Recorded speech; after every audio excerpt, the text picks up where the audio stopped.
Hello, hello, Gemini Collective. Ako po ito, si James from James Tarot PH. Ito po ang inyong weekly reading para po sa inyong May 18 to 24. Simulan natin. But first, ihanda mo na mga mahal kong Gemini ang iyong isang tanong para sa ating isang tanong, isang sagot.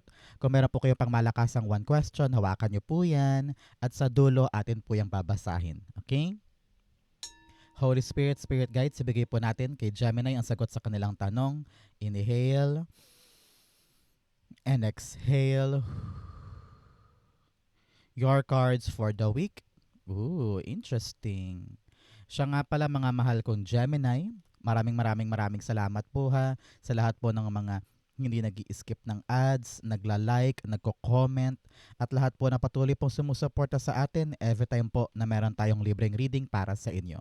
I-click nyo po yung notification bell para po kayo notified palagi every time po na meron tayong libreng reading para sa inyo. So keep on liking, keep on commenting, and thank you for not skipping the ads.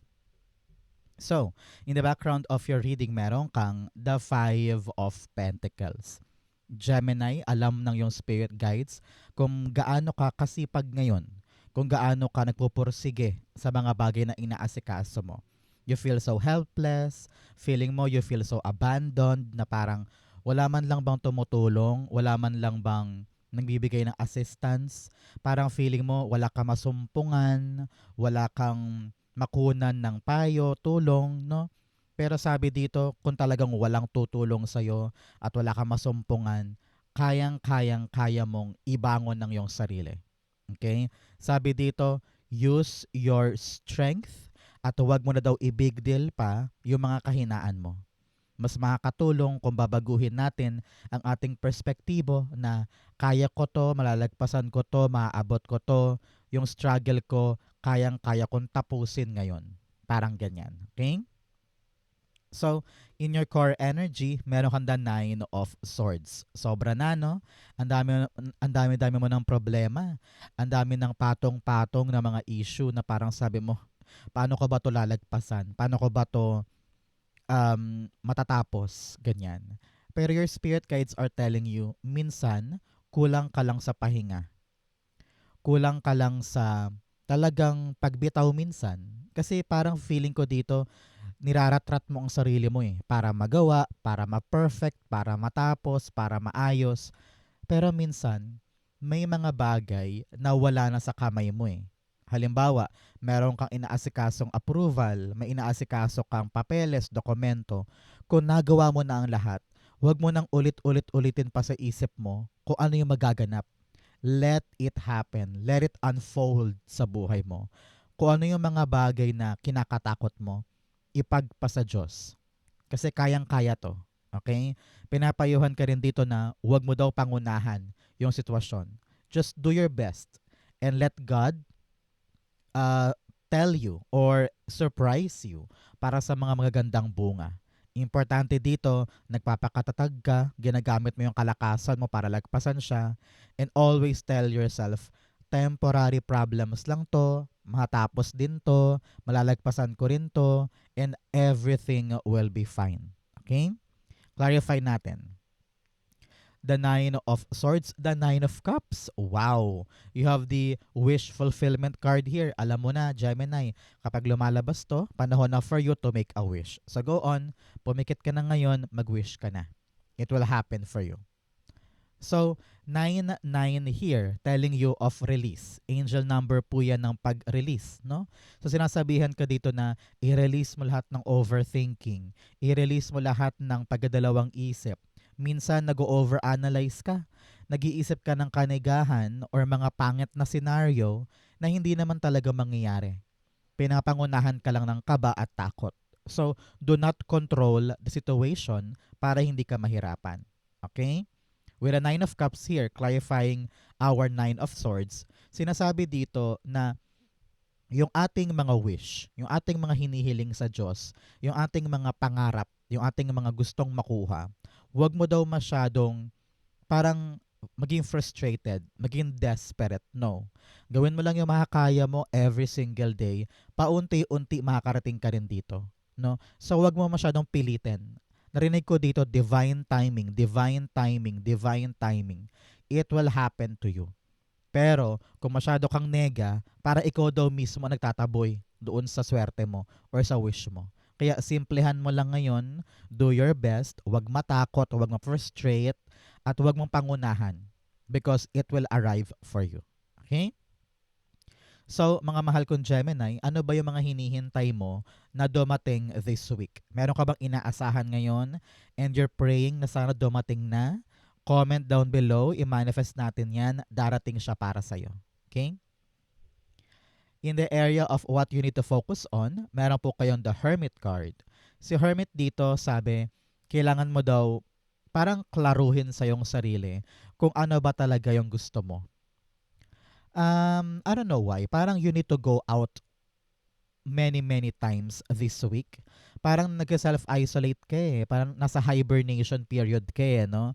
Ayaw mong kumausap ng ibang tao, ayaw mong pumunta sa mga parties or sa crowded places because for a very long time, ginawa mo mag-isa yung parang mga bagay-bagay. Ayaw mong mag-share, ayaw mong i-confide sa ibang tao yung mga naramdaman mo or mga pinagdaraanan mo. Pero dahil doon, lalo ka nakukulong eh. So, go out, shine yourself, no? Sabi dito, wala sa limitadong space yung kasagutan sa iyong tanong.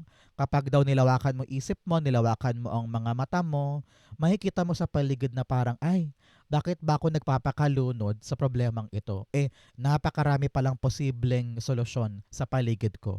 Kailangan ko lang lumabas-labas and consider other options, parang ganyan. So, asahan mo daw this week, kung naman tong problemang gusto mong solusyonan, you will find the answer. Congratulations. Hermit card, the Eight of Pentacles. Panahon to talaga, Gemini, for you to work on it. No? Hindi pwedeng nakakulong ka lang dyan, isip ka ng isip ng isip. Alam mo, sa ganyang paraan, pag isip ka lang ng isip, lalo ka malulunod dun sa problema. Lalo ka mauubusan ng solusyon at paraan. At kapag ganun, lalo ka madedepress, lalo kang matataranta, may stress, mag-worry. So ngayon, panahon to para kumilos. Physical. Physical na kilos talagang gagawa tayo, lalabas tayo, hahanapin natin. We will work on this. Para lang sa ganun masagot, magkaroon ng konkreto at matibay na sagot itong mga hinahanap natin. Labas-labas ka sa iyong lungga at mahanap mo yung tamang sagot sa'yo. Okay? So, Gemini, ano po ang birthday nyo? Comment down below. Malapit na ang season mo. Especially this May 21, start na ng Gemini season. So, happy birthday sa mga nag-birthday between this week na ito. So, hope you have a wonderful start of your season. So, ano ang birthday wish mo? Comment down below. Matutupad yan this time. Okay? In the area of what you need, meron po kayong the Queen of Swords. Alam mo, sabi dito, you really need to decide. Parang minsan, masyado kang nagpapadala sa pressure ng iba or sa dikta ng iba. Pero kinakalimutan mo yung pansarili mong gusto. Ramdam ko dito na you have been sacrificing your own voice for other people at kaya natatrample or nahaharangan yung kaliwanagan sa gusto mo mangyari sa future mo. Sa panahon na ito, Gemini, para kalkalin yung katotohanan sa karealidad sa buhay mo. Ano yung gusto ko? Ano yung balak kong gawin? Saan ko balak dalhin itong bagay na ito? Kailangan kahit paano lumiliwanag sa'yo yung gusto mong mangyari. At handa ka nang putulin yung ugnayan mo sa mga humaharang dyan. Okay? Nahihirapan ka pero may paraan ka para makawala sa paghihirap na yan. So you really need to stand up, speak up, and really fight for a big decision na mag-move forward sa'yo, paalis sa struggle na ito. Okay? Queen of Swords, the Star card. Sabi dito ng yung spirit guides, you really need to pinpoint ano ba talaga ang gusto ko. Ano ba talaga ang tutumbukin ko this time. Ayaw mo naman syempre ng paiba-iba.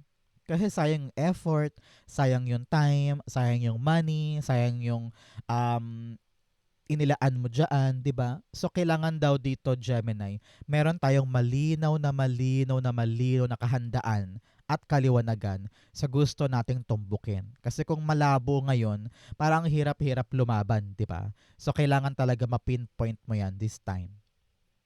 In the area of what's affecting your current energy, meron kang the Ace of Cups. Alam mo, sabi dito, masyado mong inuubos ang sarili mong oras sa pag-iisip dahil parang feeling ko may darating eh. May darating na isang bagong bagay at parang takot na takot ka na harapin siya o yakapin siya.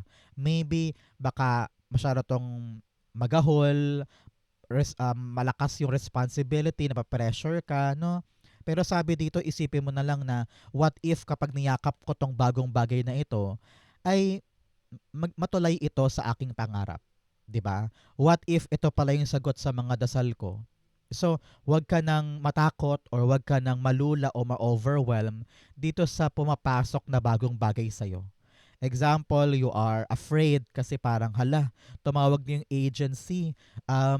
Ready na daw ako mag-training para pumunta ng New Zealand.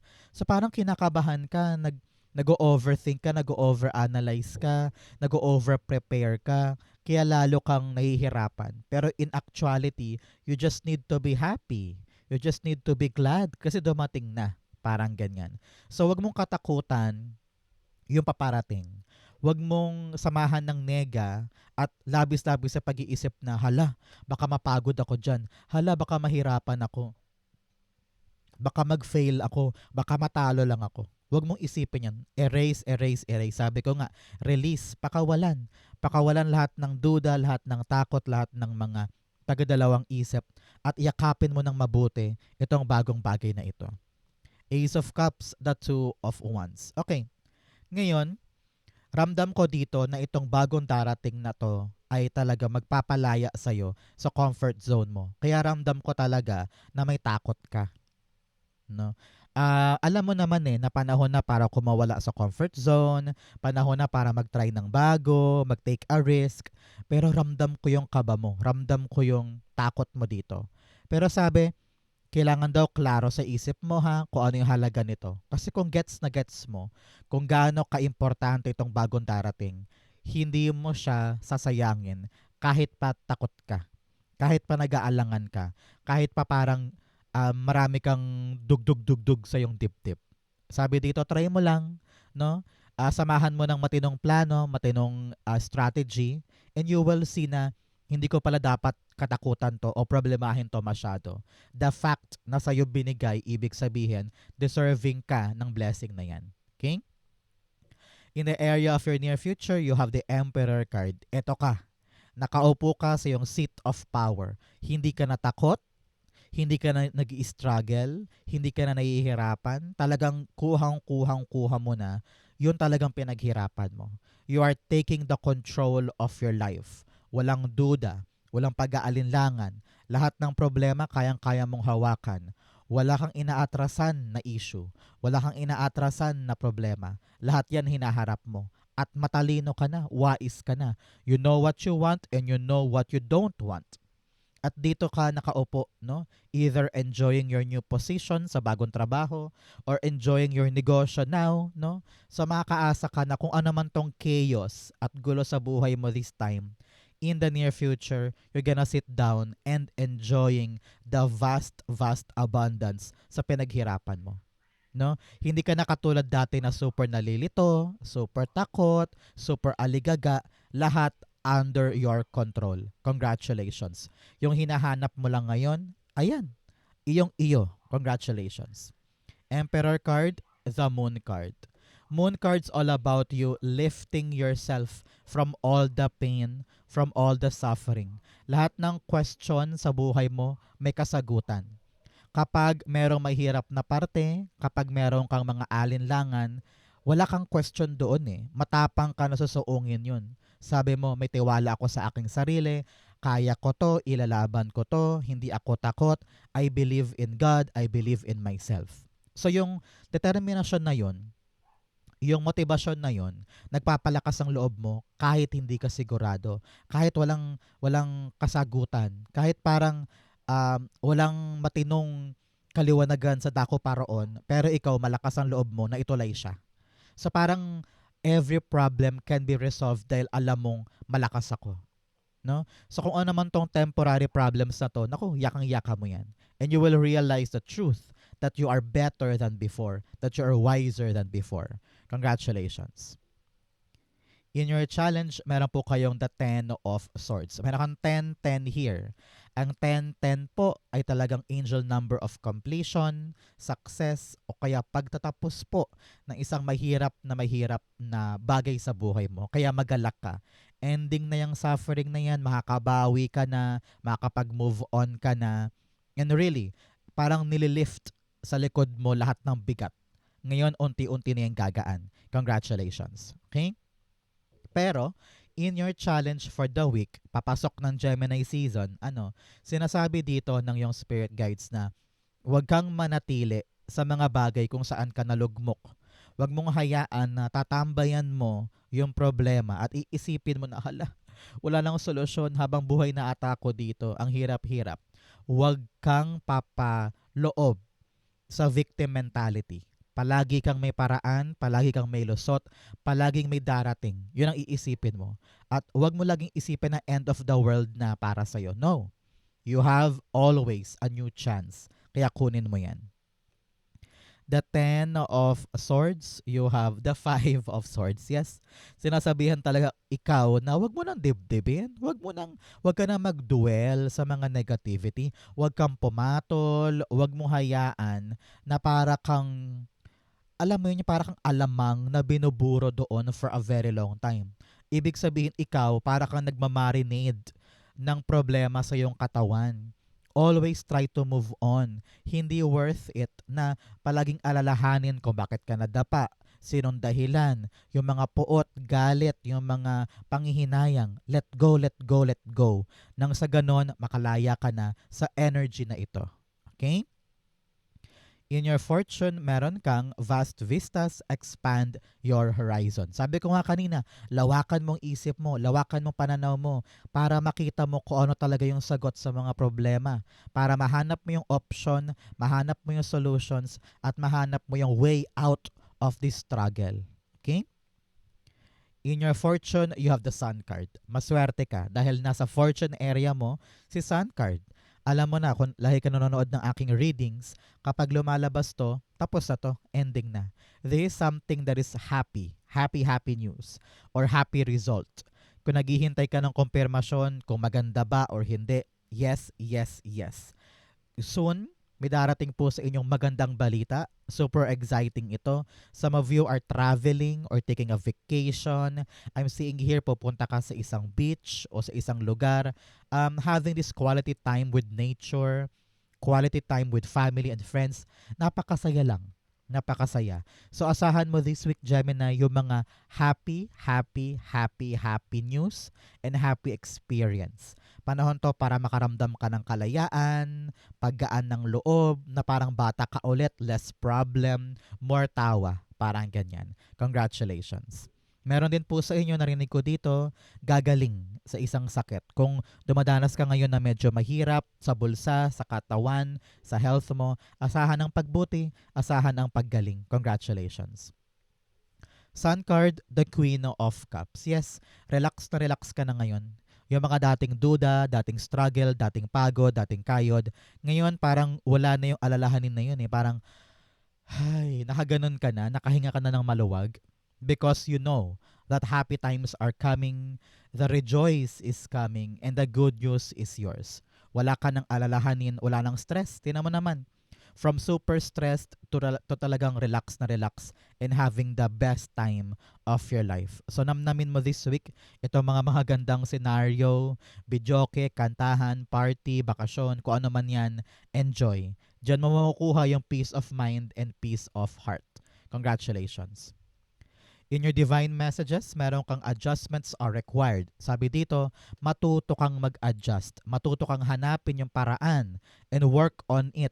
Nang sa ganon, talagang makabuo ka ng matibay na aksyon na pasungkit sa iyong pangarap. Huwag mong iindahin itong problemang ito. Huwag mong iindahin yung hirap. Daanan mo lamang yan and you will see na makakalagpas ka rin dito. In your divine, you have the 10 of Wands. Sabi ng yung spirit guides, meron kang mga pasan-pasanin na kailangan mo ng bitawan. Either halimbawa, lahat na lang gastusin sa bahay, ikaw ang pumapasan. Kung sa trabaho man yan, lahat na lang na workload, ikaw ang umaako. Sabi dito, ipasa mo na sa iba yung mga responsibility na kaya naman nila. And just focus on yours. Kasi kaya ka natatagalan kasi marami kang inaako eh. Pero kung uunahin mo lang yung sayo, baka mabilis mo yung matapos na hindi ka nahihirapan. So, pinapayuhan ka dito na piliin mo kung ano yung dapat mong paghirapan, kung ano yung dapat mong pasanin, at kung ano talaga yung para sa'yo. No? At yung ibang bagay, isoli mo yan sa mga dapat nilang akuin na responsibility. 10 of Wands, the 10 of Cups. 10, 10, 10. Talaga ang nandito, no? So, parang 10, 10, 10. Parang binibigla ka or ginugulat ka ng yung spirit guides na, huy, this is what you need para malusaw tong problemang to, tong hirap na to, ibalik mo sa iba yung responsibility nila. Ramdam ko dito na sa pamilya ito. Halimbawa, sa family mo, lahat na lang ikaw ang umako ng responsibility. Kung able naman na si kapatid or si anak, let them know that they are also responsible for everything in the house. So ipasa mo sa kanila yan nang sa ganon makahayahay ka na, maging masaya ka na, at magkaroon ng tulungan. Parang ganyan. Kung ito man po ay sa work or sa family wish mo, no, pinapayuhan ka dito na piliin mo talaga ang magpapahirap sa'yo. Piliin mo ang papasanin mo. Nang sa ganun, ma-enjoy mo pa rin yung harmonious, happy, and talagang magaan na life. Okay? Importante yan. Pag-usapan po ninyo ng inyong pamilya, especially kung bigat na bigat ka na. Karapatan nilang malaman kung ano yung naramdaman mo at karapatan mo ding ipasa sa kanila pabalik kung ano yung feeling mo hindi mo na dapat akuin pa. Okay? Your outcome yan, bigyan mo ng kata ng fortune cards. You have apple, temptation will test you. Sabi dito, huwag kang matetempt na lumihis sa mga bagay na dapat mong unahin.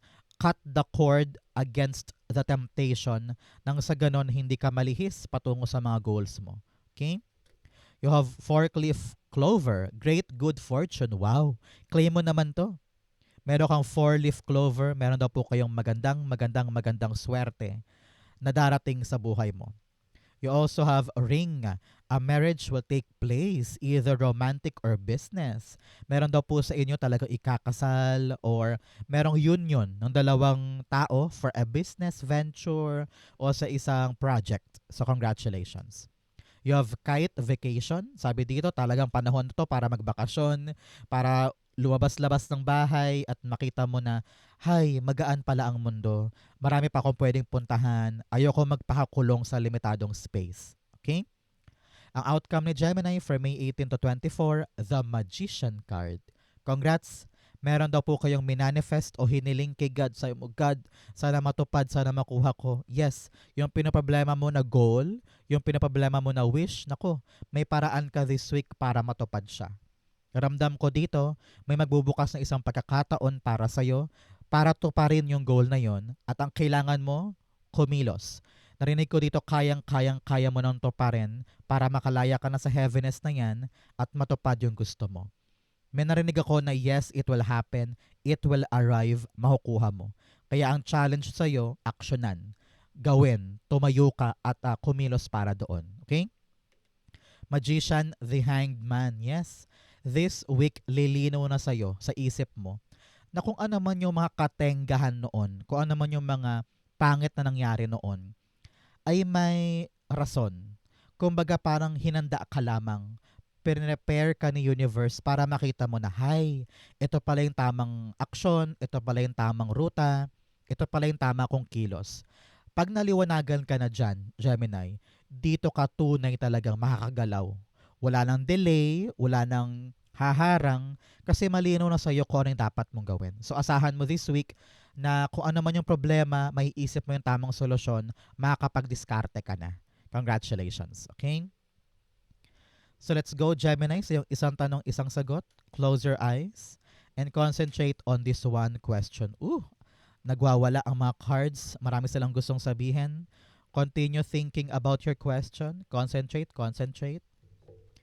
Shuffle ko lang to para sa'yo. Inhale. and exhale. The answer to your question, you have the Two of Pentacles, the Page of Pentacles, and the Eight of Cups. Okay. At the bottom, meron kang Chariot card. Panahon na daw para sumulong, Gemini, tungkol sa question mo. Panahon na para gumalaw, para umabante, para mag-move forward. Nasa kamay mo daw ang manibela. Ibig sabihin, ikaw ang magde-decide. Titimbangin mo siya ngayon, yung question mo. Ikaw ang magde-decide kung yayakapin ko ba or uurong ako. Very, very fitting.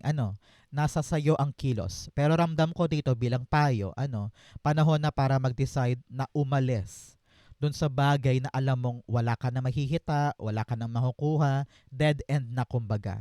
Pinapayuhan ka to move on and yakapin itong bagong bagay na pinapresent sa'yo. Ramdam ko dito kung takot ka, may alinlangan ka, edi aralin mo. Buting tingin mo, tingnan mo bawat perspektibo para makita mo kung ano yung kaya kong gawin nang sa ganon maging successful ako dito.